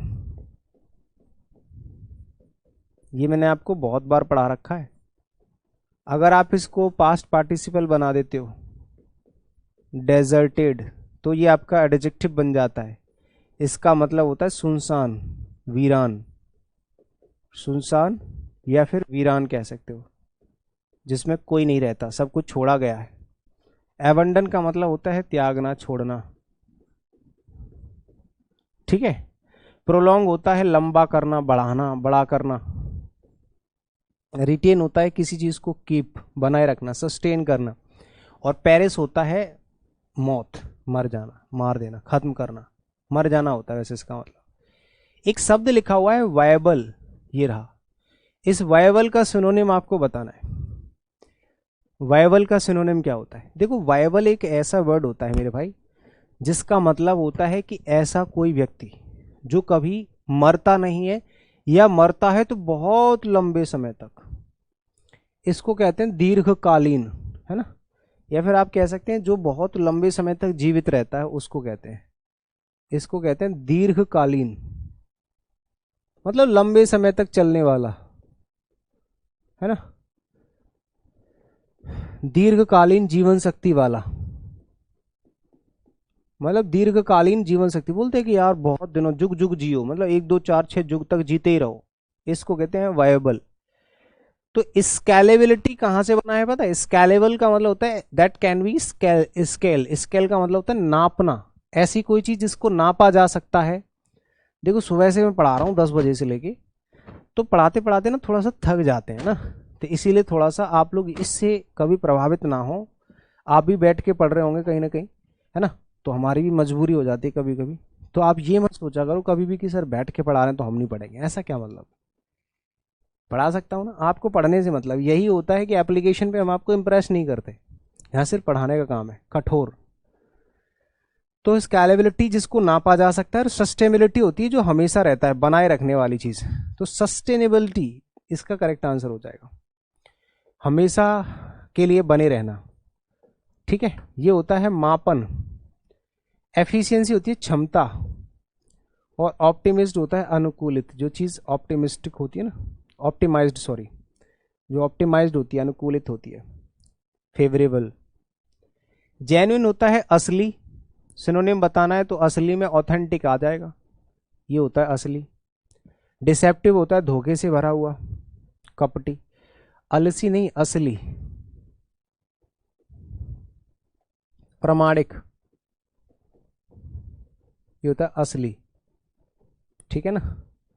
फैब्रिकेटेड होता है गढ़ा हुआ, फैब्रिकेट किया गया, मतलब गढ़ा हुआ होता है ना, बनाया हुआ। जैसे मैंने आपको फैब्रिकेट कर दिया, किसी भी चीज को कपड़े से या किसी चीज से बनाना होता है ना, उसको कहते हैं गढ़ा हुआ, फैब्रिकेटेड। एरोनियस होता है गलत, बेकार, एरोनियस। ठीक है ना, इसको कहते हैं एरोनियस, बेकार। ट्रांसग्रेशन, ट्रांसग्रेशन का आपको सिनोनिम बताना है। वायलेशन, सक्सेस, वर्चुअस, या फिर मेटाफोर्सिस। वायलेशन होता है, देखो ट्रांसग्रेशन का मतलब होता है उल्लंघन, ट्रांसग्रेशन क्या होता है? उल्लंघन। दोनों का मीनिंग सेम होता है। जब आप किसी भी चीज का वायलेशन करते हो तो उसी को हम ट्रांसग्रेशन या वायलेशन कह सकते हैं। सक्सेस होती है सफलता, वर्च्यू होता है गुण, और मेटाफोर्सिस होता है काया पलट। जब कोई भी चीज तुरंत पूरी तरह से चेंज हो जाती है, बदल जाती है, उसको कहते हैं काया पलट। ठीक है ना, इसको कहते हैं काया पलट। अर्नेस्टली जानते हो ना, ईगरली होता है। अर्नेस्टली मतलब वर्डीली, एम्बिगुअसली, वर्बोसली, या सिंसियरली। तो ये हो जाएगा सिंसियरली। अर्नेस्टली का मतलब होता है ईमानदारी से, है ना, आप उस चीज के लिए बहुत ही एक्साइटेड है। एक होता है कि भैया नहीं, मुझे नहीं करना, मुझे नहीं करना, ये होता है। एक होता है कि आप अर्नेस्टली कर रहे हो, मतलब किसी भी काम को ईमानदारी से कर रहे हो, ऑनेस्टली कह सकते हो। है ना, ऑनेस्टली। बताओ, वर्डिली होता है शाब्दिक रूप से, शब्दों से। एम्बिगुअसली होता है अस्पष्ट रूप से, अस्पष्ट रूप से, अनक्लियरली। वर्बोस होता है वाचाल, वर्बोस होता है शब्द से, जिसमें शब्द बहुत होते हैं, उसको वर्बोस कहते हैं, चाहे वो इंसान हो या कुछ भी हो। अनाउंस्ड क्या होता है जानते हो? अनाउंस्ड क्या होता है कि जब भी आपने किसी भी चीज का अनाउंस कर दिया तो उसको अनाउंस्ड कहते हैं।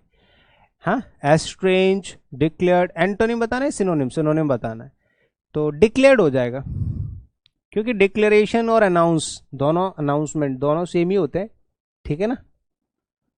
हाँ, सीक्रेट छुपाना, और हिड भी जो होता है, हाइड की सेकंड फॉर्म है, ये भी छुपाना हो जाएगा।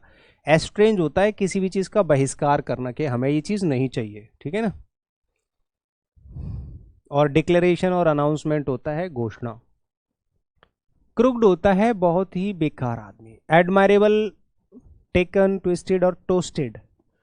ट्विस्टेड होता है क्रुक्ड, मुड़ा हुआ। क्रुक्ड एक तो लोगों के लिए अगर यूज करोगे तो ये हो जाएगा कि आदमी बहुत ही क्रुक्ड टाइप का है, मतलब उल्टा चलता है हमेशा।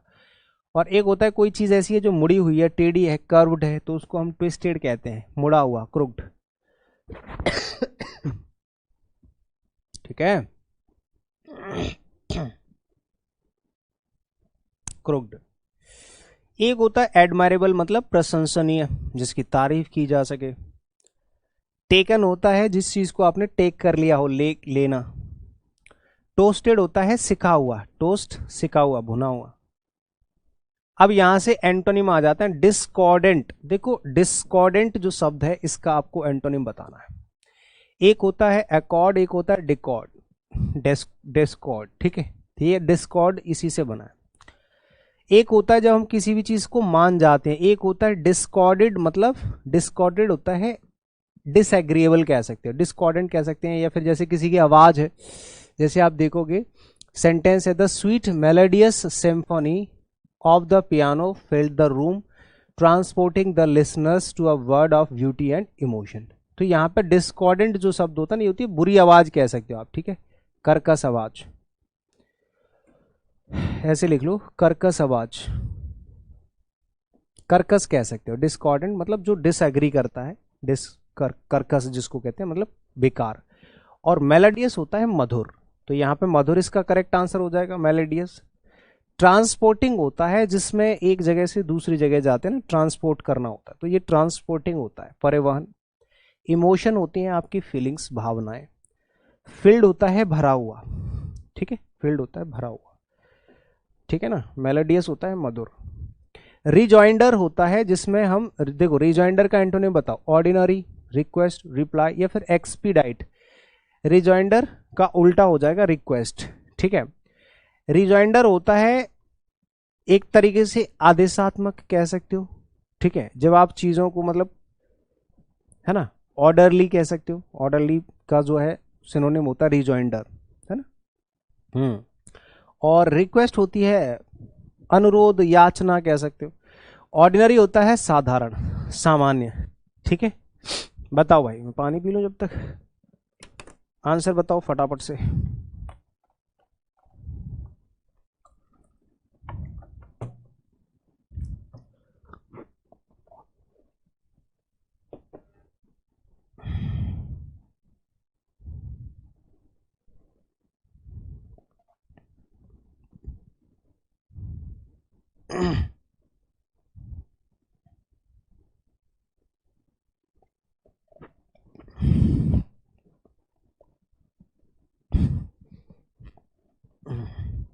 ठीक है, तो मीनिंग लिख लो चाहो तो इसका इसका लिख सकते हो, या तो ऑर्डर लिख सकते हो, या फिर आप आंसर लिख सकते हो, ठीक है, उत्तर लिख सकते हो, उत्तर, प्रति उत्तर जिसको बोलते हैं ना, ये होता है रिक्वेस्ट, अनुरोध। एक होता है सवाल जवाब करना, और एक होता है सवाल का जवाब देना। ऑर्डिनरी सामान्य होता है, रिप्लाई जवाब देना होता है, ये इसका सिनोनिम हो जाएगा। एक्सपीडाइट होता है तुरंत, शीघ्र, prompt. They live in the apartment above, above का मतलब होता है ऊपर।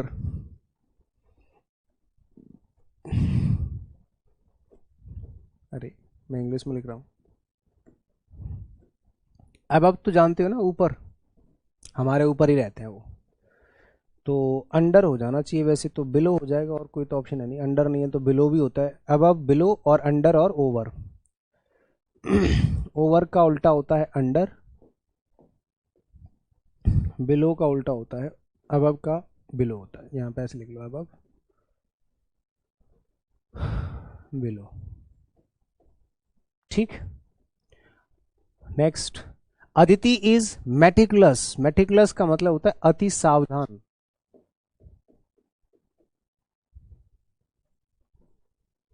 अति सावधान, अगर कोई व्यक्ति बहुत ज्यादा सावधान है तो उसको मेटिकुलस बोलते हैं। Accurate, precise, careless. केयरलेस हो जाएगा जो लापरवाह होते हैं, ठीक है ना। प्रिसाइज होता है एकदम सटीक।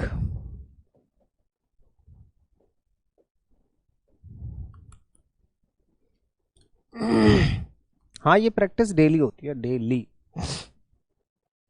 कंसाइज होता है संक्षिप्त। एक्यूरेट होता है शुद्ध।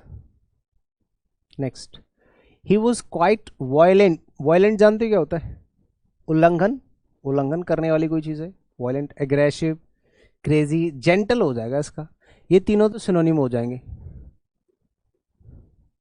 और ये एंटोनिम हो जाएगा, और हमें एंटोनिम ही तो बताना है, ये हमें एंटोनिम तो बताना भाई। तो जेंटल हो जाएगा इसका एंटोनिम, ये होता है वायलेंट, उपद्रव।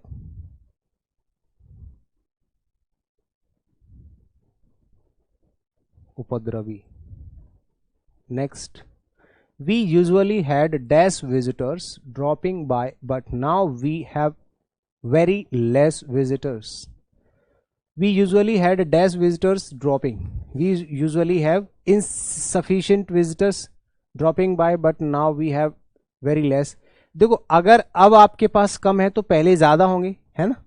तो अपटीन, सॉरी, अम्पटीन, अ हैंडफुल, या फिर स्लाइटर, या इनसफिशिएंट।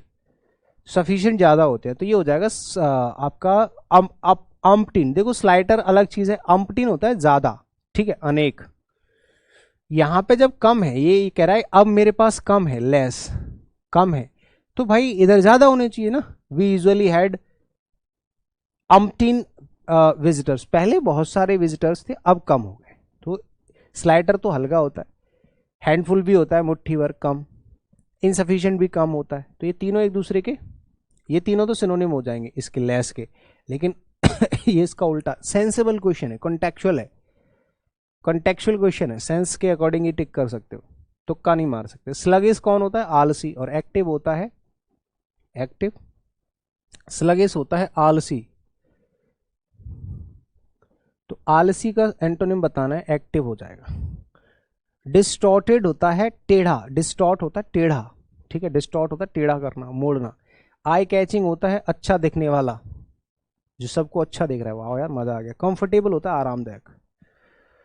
यहां से अब आपके ईडियम से स्टार्ट होंगे, ठीक है, यहां से अब आपके ईडियम से स्टार्ट होंगे। Get off on the wrong foot. I hate to get off on the wrong foot. अब बताओ, मुझे गलत कदमों पे चलने की आदत नहीं है, मुझे बहुत ही बेकार लगता है। तो बहुत सिंपल सी चीज है, आराम से बता सकते हो। जब भी आप कोई गलत काम करते हो तभी तो बोलते हैं कि यार मुझे ना गलत कामों में पढ़ने की बिल्कुल भी आदत नहीं है, ना मुझे अच्छा लगता है।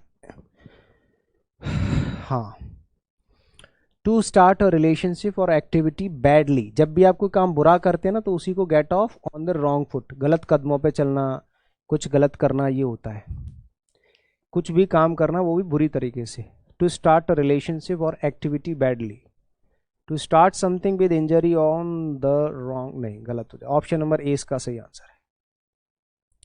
अ leopard can't change his spots. मैंने कहा तुम पर अगर कोई धब्बा लगा हुआ है,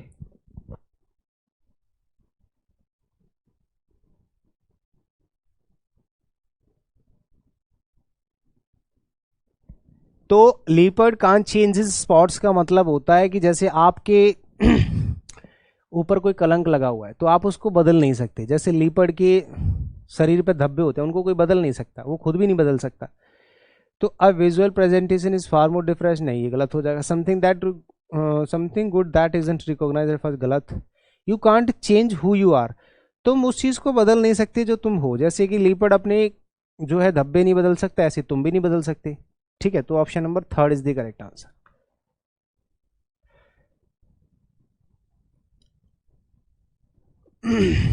Anita keeps on repeating that she is innocent, but there is dash. There is no smoke without fire, no polish. देखो, अनीता कीप्स ऑन रिपीटिंग मतलब जो है अनीता रिपीट करती रहती है क्या चीज, दैट सी इज इनोसेंट, कि वो इनोसेंट है. But there is dash, there is no smoke without fire, बिना आग के धुआं नहीं निकलता. इसका क्या मतलब है? No pulling up of the socks या no rubbling of the soldiers या फिर नो लव लॉस बिटवीन. देखो यहाँ पे होता है कि बोलते ना कि यार एक हाथ से ताली नहीं बजती और बिना आग के धुआं नहीं निकलता, है ना. तो अगर तुम इनोसेंट हो, लेकिन ऐसा नहीं है. अगर तुम गलत हो तो ऐसे ही गलत नहीं हो. दुनिया अगर आपको गलत बोल रही है तो ऐसे ही नहीं बोल रही है, बिना आग के धुआं कहीं नहीं निकलता. तो ये होता है नो स्मोक विदाउट फायर, मतलब बिना आग के धुआं नहीं निकलते का मतलब, निकलने का मतलब होता है कि कुछ भी अगर गलत है तो ऐसे ही गलत नहीं होता, उसमें जरूर कुछ ना कुछ गलत होता है, यानी कि तुम इनोसेंट नहीं हो. कायदा ये कहता है. ठीक है ना, ऐसे करके. After finishing this assignment the employees make it a day. Make it a day, make it a day, call it a day, sorry हाँ कॉल इट अ डे होता है. मेक इट अ डे नहीं होता है, call it a day होता है. ये एक इडियम होता है. मेक इट अ डे तो गलत है. ये होता है stop working on something. Stop working इसका मतलब होता है काम करना बंद कर देना. तो कॉल इट अ डे होता है, ना कि मेक इट अ डे. ये तो कोई इडियम ही नहीं होता. ये होता है call it a day. Spot it a day नहीं, कंसीडर इट अ डे नहीं. स्टॉप वर्किंग, काम करना बंद. जैसे अभी मैं पढ़ाते पढ़ाते बंद कर दूं, आप पढ़ते पढ़ते बंद कर दो, जो कि कर चुके हैं बहुत से लोग. इतनी देर तक मैं पढ़ाता हूँ, उतनी देर तक आप नहीं पढ़ सकते लगातार. मेरी तो मजबूरी है चलो पढ़ाना. तुम लोगों को तो आज़ादी है ना, ऑनलाइन बैठे हो घर पे, पढ़ो पढ़ो मत पढ़ो. अगर सर नहीं पढ़ाएंगे तो तुरंत कॉल कर दोगे कि सर आप क्लास नहीं लेते, है ना. लेकिन आप पढ़ो ना पढ़ो कोई दिक्कत नहीं है. 10 मिनट बाद क्लास छोड़ के चले जाओ, कोई दिक्कत नहीं है. गधे कहीं के. दो वेरी रिच, हालांकि बहुत पैसे वाला है, अलेक्जेंडर ऑलवेज, फिर भी saves for a rainy day. Alexander बहुत पैसे वाला था, फिर भी रेनी डेज के लिए वो सेव करता था. तो saves for a rainy day का मतलब होता है कि मुश्किल वक्त में कोई ऐसा धन जो काम आ जाए उसके लिए बचा के रखना होता है. Save money for later, lives like a miser, spends too much या accumulate less wealth. Saves money for later, बाद में ये पैसा काम आए, इसके लिए हम लोग saves for a rainy day मतलब हम पैसा जमा करते हैं ताकि बाद में किसी काम आ जाए. His voice gets on my nerves. Gets on my nerves का मतलब क्या होता है? मेक्स मी इल या पियर्स माई एयरड्रम्स या इरिटेट्स मी. हाँ, मेक्स मी सैड ये होता है उसकी जो वॉइस है मुझे इरिटेट करती है. गेट्स ऑन माई नर्व्स, जैसे आपकी कोई नब्ज दबा दे, आपकी कोई गला पकड़ के दबा दे तो आपको दिक्कत होगी कि नहीं होगी. ऐसा ही होता है गेट ऑन माई नर्व्स का मतलब कोई आपको परेशान कर रहा है, तंग कर रहा है, चिढ़ा रहा है, उसको बोलते हैं irritates. Gets on my nerves मतलब इरिटेट. ठीक है ना, तो option number C is the correct answer. Next, in a soup का मतलब क्या होता है? ये भी एक इडियम है. जैसे मान लो कि आप एक मक्खी है और वो गर्म चाय में पड़ गई, तो आपको तो घिन आ रही है, लेकिन उस मक्खी को पूछो, उसको थोड़ा ना शौक था चाय में पड़ने का. ऐसे ही अगर आपको सूप के अंदर डाल दिया जाए, सूप जानते हो, गर्म पानी, तो एक्सट्रीमली शॉर्ट ऑफ मनी, पैसे की कमी होना नहीं. टू एग्जिबिट कवर्डाइज, कायरता दिखाना नहीं. टू गेट नथिंग या इन ट्रबल, परेशानी में होना. अगर आप गर्म पानी में हो तो इस परेशानी में हो. इन ट्रबल होता है इन सूप. इन अ सूप का मतलब they have no means of livelihood left. ये आपके वन वर्ड्स स्टार्ट हो रहे हैं यहां से. वन वर्ड्स में क्या होता है? ऊपर स्टेटमेंट लिखा होता है, नीचे 4 ऑप्शन होते हैं जिसमें 4 वर्ड्स होते हैं. ठीक है ना. पूरन सिंह पूरा एकदम अच्छा रोल निभा रहे हैं यहाँ पे. वे लोग जिनके पास कोई भी संसाधन नहीं होते हैं खाने पीने का, तो उनको हम क्या कहते हैं? पॉपर कहते हैं, गरीब. ठीक है. The pandemic deeply affected small business owners as they have no means of livelihood. Means का मतलब होता है संसाधन, लिवलीहुड होता है जीवन यापन करने के लिए कोई संसाधन नहीं बचे तो उन लोगों को गरीब कहते हैं। ठीक है। पॉपर होता है निर्धन, जिनके पास पैसा खत्म हो जाता है। अनएम्प्लॉयड, जिनके पास रोजगार नहीं होता। मैशन होते हैं राजमिस्त्री जो घर बनाते हैं, और वर्कर होते हैं मजदूर जो काम पे जाते हैं। A notice of the death of a person often with a biographical sketch as in a newspaper। जब कोई मर जाता है, डेथ हो जाती है, तो हम लोग एक विज्ञापन निकलवा देते हैं न्यूज़पेपर में कि हमारे प्रिय दादाजी का देहांत हो गया है इतने दिन। तो उसको क्या कहते हैं? एबिचुअरी, एलिजी या ओब्लिवियन या एडवर्टीजमेंट। एलिजी बोलते हैं उसको। क्या बोलते हैं उसको? सॉरी, ओबिचुअरी बोलते हैं, एलिजी नहीं। एलिजी तो वो होता है जो मरने के बाद गीत गाया जाता है, उल्टा बता दिया। ये होता है ओबिचुरी का मतलब होता है शोक संदेश। जो हम संदेश भेजते हैं ना, अखबारों में निकलवा देते हैं। पुराने टाइम पे अखबारों में निकलवा देते थे, और अभी के टाइम पे हम क्या करते हैं? कार्ड दे आते हैं कि देखो हमारे दादाजी खत्म हो गए। एलिजी एक साउंड होता है जो हम किसी की डेथ के बाद ये गुनगुनाते हैं, ये विदेशों में होता है। ओब्लिवियन होता है विस्मरण, किसी चीज़ को दोहराना, रिपीट करना। एडवर्टीजमेंट तो विज्ञापन होता है। टू मूव और ट्रेवल बैक एंड फोर्थ, कोई भी चीज़ ऐसे करके आगे पीछे आगे पीछे आगे पीछे ऐसे होती है फ्रिक्वेंटली, तो उसको ग्रैपल, शटल, क्या कहते हैं उसको? शटल कहते हैं। क्या कहते हैं इसको? शटल कहते हैं। शटल मतलब होता है जैसे आगे पीछे आगे पीछे, जैसे ट्रेन जाती है ना मेट्रो, आगे चलेगी फिर ऐसे आगे फिर ऐसे आगे। ग्रैपल होता है हाथापाई करना, मतलब जब लड़ाई झगड़ा हो जाता है ना, तो आपस में जो मार धाड़ होती है उसको कहते हैं। और रप्चर होता है टूट जाना, बिखर जाना। फॉस्टर होता है पोषक, पालना, पोषना। Willing to take risk and try new ideas, एक ऐसा व्यक्ति जो हमेशा चाहता है कि मैं रिस्क लूं और कुछ नया करूं, कुछ बढ़िया करूं, कुछ बड़ा करूं, तो उसको हम क्या कहते हैं? रेजोल्यूट, डेस्परेट, एडवेंचरस या मिथिकल। ऑब्वियसली एडवेंचरस कहेंगे, जोखिम से खेलने का जिसको आदत होती है हमेशा। एक ऐसा व्यक्ति जो चाहता है कि हमेशा मैं रिस्क लेता रहूं, कुछ अच्छा करूं, कुछ बड़ा करूं, है भले ही रिस्क लेके करूं, उस व्यक्ति को एडवेंचरस कहते हैं, है ना। पहाड़ पे चढ़ जाऊं, है ना, नदियों में तैरूं, घूमूं फिरूं, ऐसे करके लोगों को रिस्क लेने की जो आदत, उनको एडवेंचरस कहते हैं, साहसी। ठीक है। डेस्परेट होते हैं निराश लोग। मिथिकल होता है कल्पित। रेजोल्यूट होता है दृढ़।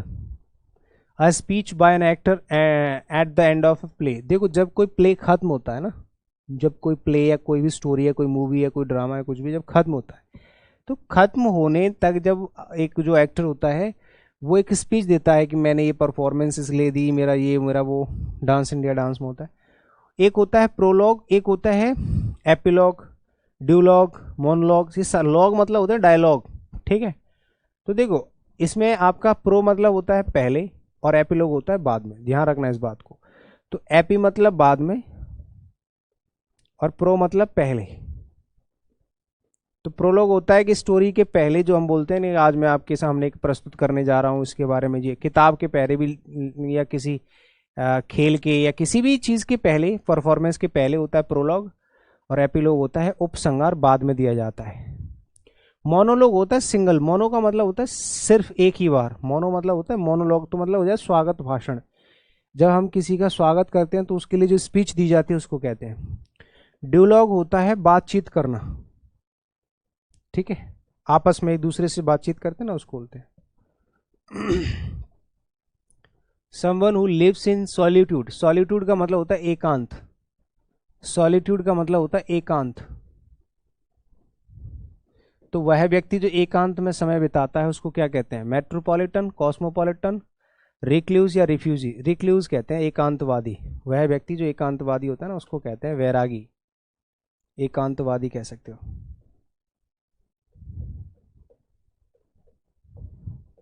ठीक है ना, सॉलिट्यूड अकेला रहने वाला।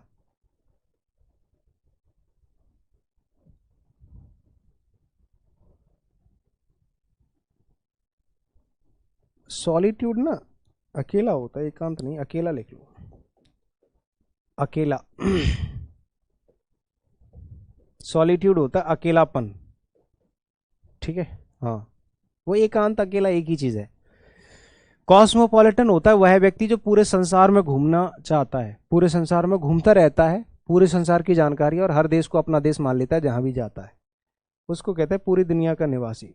मेट्रोपॉलिटन होता है महानगर में रहने वाला व्यक्ति। रिफ्यूजी होते हैं शरणार्थी, जो शरण लेके रहते हैं, जिनका कोई देश नहीं है, बस कहीं पे भी चले जाते हैं, एक देश की शरण स्थल पे रहते हैं कि हमें रहने दो। One who loves man kind, ठीक है,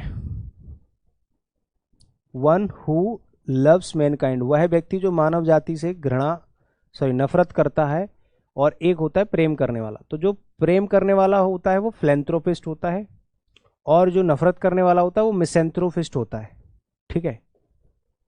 यहाँ पे नफरत करने वाला होता है वो होता है मिसैंथ्रोपिस्ट, ठीक है, मिसैंथ्रोपिस्ट सेम लिख लेना, अभी आगे आएगा वैसे और वर्ड। तो मिसैंथ्रोपिस्ट होता है। फिलैंथ्रोपिस्ट होता है मानव जाति पर कृपा करने वाला, परोपकारी जिसको बोलते हैं ना, लोकोपकारक, परोपकारी लिख लेना, मानव प्रेमी लिख लेना। मिसैंथ्रोपिस्ट होता है मानव द्वेषी, फिलैंथ्रोपिस्ट होता है मानव प्रेमी, जो मानव जाति से प्रेम करता हो। ऑप्टिमिस्ट होता है आशावादी, पैसिमिस्ट निराशावादी, एथिस्ट होता है नास्तिक, जो भगवान को नहीं मानता है। ये स्पेलिंग टेस्ट के क्वेश्चंस आ गए। देखो थोड़ा सा बड़ा सा लग रहा होगा, लेकिन डरने की कोई जरूरत नहीं है, मैं आपको अच्छे से बताता हूं। देखो ये स्पेलिंग टेस्ट का क्वेश्चन है, आपको शायद दिख नहीं रहा होगा, मैं अच्छे से एक्सप्लेन करूंगा, टेंशन मत लेना, आप घबराया मत करो, बस मैं हूं ना। Select the sentence that has a spelling error, आपको कोई एक सेंटेंस ऐसा ढूंढना है जिसमें एक स्पेलिंग एरर हो, ठीक है। जैसे आप पढ़ लो, ये पहले तो टाइप ऑफ सेंटेंस बता देता हूँ। ये दो क्वेश्चन है कि एक ही है? एक ही क्वेश्चन है। देखो जैसे यहाँ पे है, the art of living is learned easily by those who are positive and optimistic, ठीक है। तो आप देखोगे यहाँ पे द आर्ट, ये सेम ही क्वेश्चन लिख रखा है ना, द आर्ट ऑफ लिविंग, ठीक है, is learned easily by those who are positive. ये समझ में नहीं आया ये क्वेश्चन है क्या है? The can learn a lot of art of living by having a peep into the life's. हाँ, डिसएमिनेटेड, डिफरेंट, ये क्वेश्चन समझ में नहीं आया। दे आर यूनिक की, ठीक है, unique life styles help us learn certain habits and practices the Bollywood. ये क्या है क्वेश्चन, समझ में नहीं आ रहा। ये सीपीयू का क्वेश्चन या तो रिपीट कर दिया इन्होंने।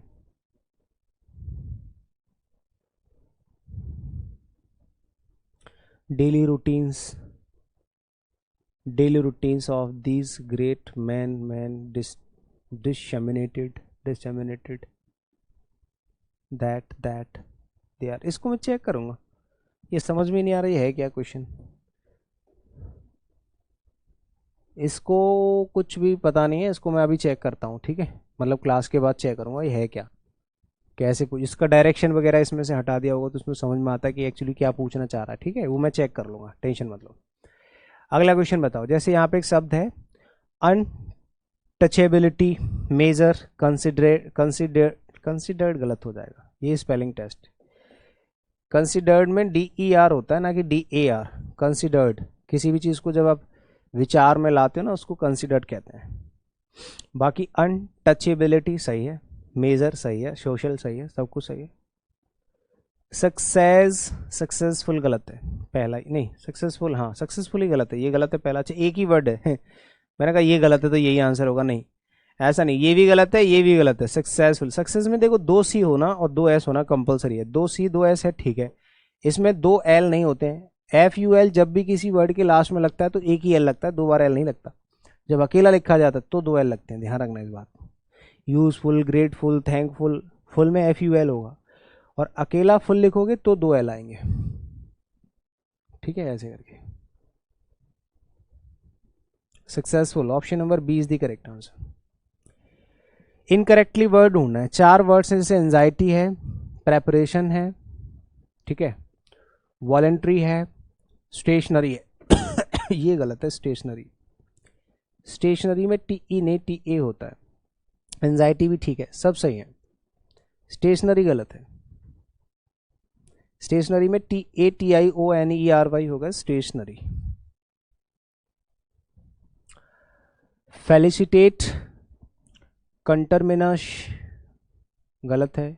एम्बियंट अनाउंस बी इसका आंसर हो जाएगा। TE होना चाहिए ना, कंटरमिनस होता है, कंटरमिनस। जैसे कंटरमिनस होता है एक ही सीमा वाला, जैसे कि इंडिया और पाकिस्तान के बीच में तो वही सीमा पे वो रह रहे हैं, वही उसी सीमा पे वो रह रहे हैं, तो उसको कंटरमिनस बोलते हैं, कंटरमिनस। ये सीजीएल 2023 के सवाल हैं जो अभी पूछा गया है, ठीक है, 2023 सीजीएल के क्वेश्चंस। फेलिसिटेट होता है किसी को सुख सुविधा देना, एम्बियंट होता है माहौल बनाना, ठीक है, और प्रेफरेंस, प्रेजर्वेशन, प्रिपॉन्डरेंस, परसीवरेंस देखो ये भी सही है। प्रीफरेंस में ई होना चाहिए, इसमें तो ए चल जाएगा, इसमें ई होना चाहिए। यहाँ पे ए सही है, यहाँ पे भी ए सही है, यहाँ पे भी ए सही है। ऑप्शन नंबर ए जो है ना, प्रीफरेंस में आपकी RENCE होता है। हाँ, प्रेफरेंस होता है ना, किसी को पसंद करना, प्रेफर करना, तो उसको प्रेफर कर दिया आपने। प्रिजर्वेशन होता है संरक्षण, रक्षा करना। प्रीपॉन्डरेंस होता है प्रधानता, प्रायोरिटी, ठीक है, और परसिवरेंस होता है आपका दृढ़ता। स्पेलिंग एरर्स इसमें ढूंढनी है, ये है, ऐसा क्वेश्चन आता है जिसमें एक सेंटेंस को या चारों सेंटेंस को अलग अलग लिख देगा, या एक ही सेंटेंस को चार तरह से लिख देगा, उसमें स्पेलिंग टेस्ट पूछेगा। जैसे यहाँ पे चिल्ड्रेंस है तो ये गलत हो गया, प्लेइंग नहीं होना, चिल्ड्रेंस नहीं होना चाहिए, चिल्ड्रेन होना चाहिए। चिल्ड्रेन प्लेइंग इन द, देखो किंडर गार्डन, गार्डन होना चाहिए, गार्डन नहीं होना चाहिए, किंडर गार्डन नहीं होना चाहिए, गार्डन होना चाहिए। 3 ऑप्शन हट गए, डी बचा। अरे ये क्या होता है, किंडर गार्डन, गार्डन होना चाहिए ना। चलो और देख लेते हैं इसमें कोई और गलती। विंडो ऑफ द प्रिंसिपल्स, हाँ ये प्रिंसिपल्स कार, ये गलत है, बी ऑप्शन नहीं होना, बी ऑप्शन नहीं हो सकता। देखना जरा, एक सेकंड रुको। द चिल्ड्रेंस, ये तो हट गया। The children playing in the kindergarten, मान लो गार्डन, तो इसमें गलत है। Almost the window of the principal, देखो प्रिंसिपल तो सब में ही गलत लिखा हुआ है, देखो ये तो हो ही नहीं सकता। प्रिंसिपल ये भी नहीं हो सकता, प्रिंसिपल ये सही है, ठीक है। अगर इसमें गार्डन सही है तो इसमें स्पेलिंग ये सही होनी चाहिए। देखो प्रिंसिपल जो है ना, प्रिंसिपल की कार, तो ये तो हो नहीं सकता, ये भी नहीं हो सकता, ये हो सकता था बट यहाँ पे चिल्ड्रंस नहीं हो सकता। अब इसमें चिल्ड्रंस गलत लिखा हुआ है, सब गलत लिखा हुआ है मुझे तो, ये इसमें भी चिल्ड्रंस लिख दिया, इसमें कुछ गड़बड़ है, इसमें टाइपिंग मिस्टेक वगैरह कुछ हो गई है ना, सब गलत लिखा हुआ है इसमें। या हो सकता है डी वाला आंसर सही हो, इसमें प्रिंसिपल की स्पेलिंग है ना, इसमें भी प्रिंसिपल की स्पेलिंग गलत लिखी हुई है। ये जो होता है ये तो सिद्धांत वाला होता है, तो इसको भी आप जो है पेंडिंग में रखना। क्वेश्चन नंबर डाल देता हूँ, ठीक है।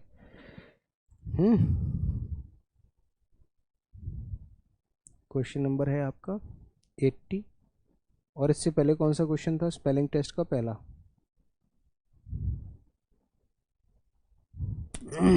चेक कर लूँगा, इसमें गड़बड़ है। ये आपके 80 क्वेश्चंस कंप्लीट हो गए, ठीक है। इसमें से 1-2 क्वेश्चन अभी पेंडिंग में, इसका आंसर मत लगाना, ठीक है, ये ना इसका आंसर मत लगाना, ये पेंडिंग में है, ठीक है भाई। अगला देखो, यहां से आपके 20 ऐसे क्वेश्चंस होंगे जो क्लोज टेस्ट के हैं, तो बहुत ज्यादा डरने डराने वाला ऐसा कुछ है नहीं है, आप आराम से जो है पढ़ के तसल्ली पूर्वक भी आंसर कर सकते हो, बहुत ज्यादा इसमें कुछ नहीं है, टेंशन मत लेना, ठीक है ना। हाँ तो आराम से बताओ, चलो बताओ फटाफट से।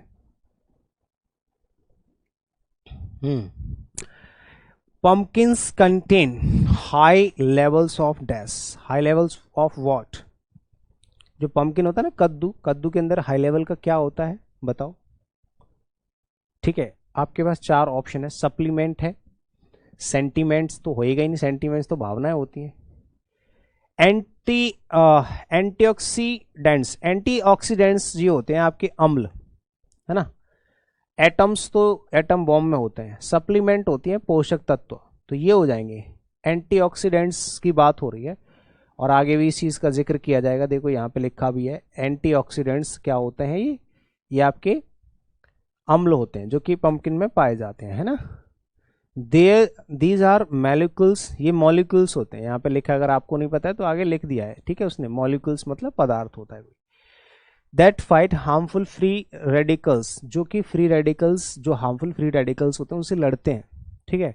अ डैश ऑफ अनस्टेबल मॉलिक्यूल, जो कि एक अनस्टेबल मॉलिक्यूल होता है, वो शरीर में नहीं होता है, वो कभी कभी आ जाता है, जिनसे लड़ने के लिए पंपकिन की जरूरत होती है, तो वो हो जाता है एक टाइप का अनस्टेबल मॉलिक्यूल होते हैं। ये जो यहाँ पे लिखा है ना रेडिकल्स, ये हार्मफुल फ्री रेडिकल्स, ये किसी दूसरी बॉडी से तीसरी बॉडी में ऐसे ट्रांसफर होते रहते हैं।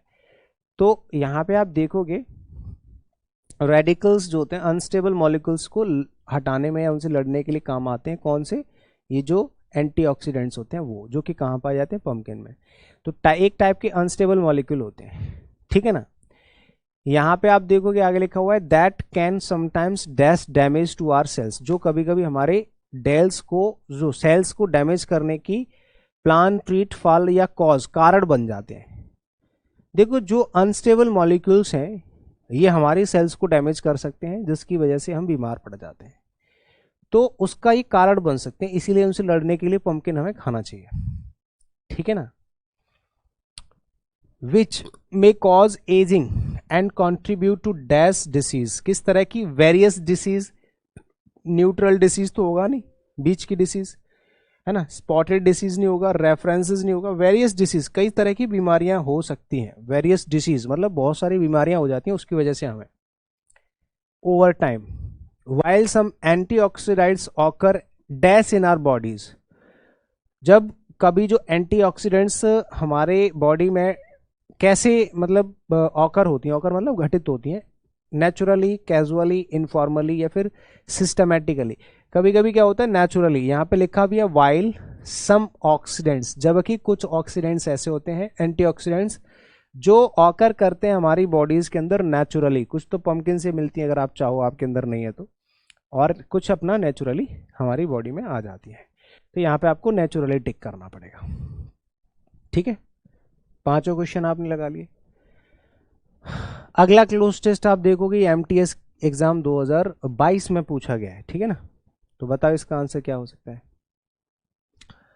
द स्टडी पब्लिश्ड टुडे, वह स्टडी जो आज पब्लिश हुई है इन अ मैगजीन, एक मैगजीन के अंदर, फाइंड्स दैट किड्स, उससे पता चलता है कि जो किड्स हैं dash played only individual sports, those played, वे लोग जो खेलते हैं सिर्फ इंडिविजुअल स्पोर्ट्स, या हु आएगा, ये तो ग्रामेटिकल क्वेश्चन है तो हु आना चाहिए, क्योंकि भाई लिविंग नाउन के लिए हु आता है, रिलेटिव प्रोनाउन, ग्रामेटिकल क्वेश्चन है, इसमें तो कुछ सोचना ही नहीं है। लाइक टेनिस और gymnastics tended to dash more mental health difficulties. इस चीज से क्या क्लेम कर रहे हैं, जब हम इंडिविजुअल स्पोर्ट्स खेलते हैं तो उससे वो चीज क्लेम करेगी, फेस करेगी, ब्रीथ करेगी या एब्जॉर्ब करेगी। इस स्टडी से ये पता चलता है कि जो एक बच्चा क्या कर रहा है, इंडिविजुअल स्पोर्ट्स खेलता है, उससे उसकी मेंटल हेल्थ पे बड़ी प्रॉब्लम आ रही है, मतलब मेंटल हेल्थ खराब हो रही है, क्योंकि वहां सारी की सारी जिम्मेदारियां वो खुद कर लेता है ना। जैसे मान लो हार रहा है तो वो खुद जिम्मेदार है, टीम में कभी एक आदमी जिम्मेदार नहीं होता, पूरी टीम जिम्मेदार होती है, तो वहां पर मेंटल हेल्थ डिफिकल्टीज कम होती हैं।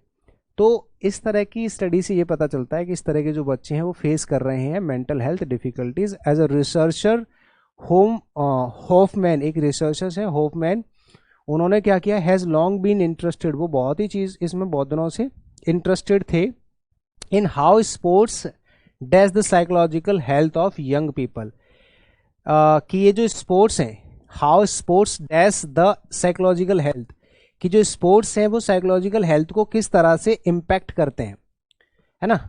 टॉर्मेंट तो टॉर्चर के सेंस में आ जाता है, थ्रास तो कूटना होता है, रिक्वेस्ट नहीं होगा, इम्पैक्ट हो जाएगा। किस तरह से जो स्पोर्ट्स होते हैं वो यंग पीपल के मेंटल या साइकोलॉजिकल हेल्थ को इम्पैक्ट करते हैं, प्रभावित करते हैं। इस पे वो बहुत दिनों से काम कर रहे थे, है ना।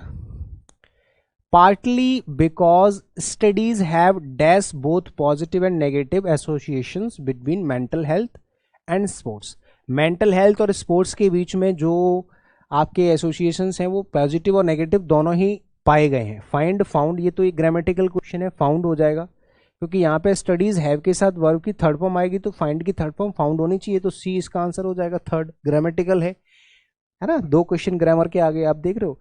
क्लोज टेस्ट में आपकी ग्रामर का अच्छा रोल होता है, ठीक है। Between mental hand, sports, celebration या रेम्यूनरेशन या स्टैब्लिशमेंट या participation in children and adolescent. जब चिल्ड्रन एंड एडोलसेंट जो होते हैं ना, किशोर और बच्चे, इनके बीच में जब भी क्या होता है, पार्टिसिपेशन होता है ना, हाँ, तो इसमें दोनों ही चीजें निकल के आई हैं, एसोसिएशन मतलब पॉजिटिव भी और नेगेटिव भी। तो यहाँ पे पार्टिसिपेशन होगा। जब भी हम किसी स्पोर्ट्स में पार्टिसिपेशन ही तो लेते हैं, पार्टिसिपेट ही तो करते हैं, तो पार्टिसिपेशन इन चिल्ड्रन और एडल्ट, किशोरों में भी और छोटे बच्चों में भी, ठीक है ना। चलो ये एक और क्लोज टेस्ट आ गया, इसका आंसर बताओ। बताओ, यहां पढ़ो, 1 आफ्टरनून, एक दोपहर की बात है, a dozen Arizona State University students, बहुत सारे स्टूडेंट्स से 1 दर्जन मतलब 12 लोग थे, dash to spend the morning cutting cardboard, मतलब जो मॉर्निंग सुबह के समय पे जो कार्डबोर्ड कटिंग होती है ना, पेड़ों की जो कार्डबोर्ड कटिंग होती है, वहां उसके लिए, उसमें टाइम बिताने के लिए इकट्ठे हो गए। तो इकट्ठे होंगे ना एक दोपहर, तो यहाँ पे गैदर्ड होगा ना कि डिसमिस्ड होगा, प्लेटेड नहीं होगा, ट्रिगर्ड था, ट्रिगर्ड कैसे हो जाएगा, गैदर्ड होता है। गैदर मतलब होता है इकट्ठा होना। तो एक दोपहर क्या हुआ, हम सारे लोग एक जगह पर इकट्ठे हो गए, ऐसे नहीं बोलते। तो सारे स्टूडेंट्स, कहाँ के स्टूडेंट्स हैं, एक यूनिवर्सिटी का नाम है एरिजोना स्टेट यूनिवर्सिटी, वहाँ के स्टूडेंट्स वहाँ पे इकट्ठे हो गए, ठीक है। Taping fans and assembling filters in an effort to dash portable see portable bat या बिल्ड हो जाएगा, बनाने के लिए। किस पर्पज से भाई, उन्होंने 125 पोर्टेबल एयर प्योरीफायर्स बनाने के लिए। तो यहाँ पे 2 के साथ वर्ब की फर्स्ट फॉर्म बनाने के लिए बिल्ड आ जाएगा, तो ऑप्शन नंबर 20 का आंसर हो जाना चाहिए, ठीक है। Purifiers for local schools that dash morning resembling morning, coffee morning और क्रूल या same morning staff members at a homeless shelter in Los Angeles were setting.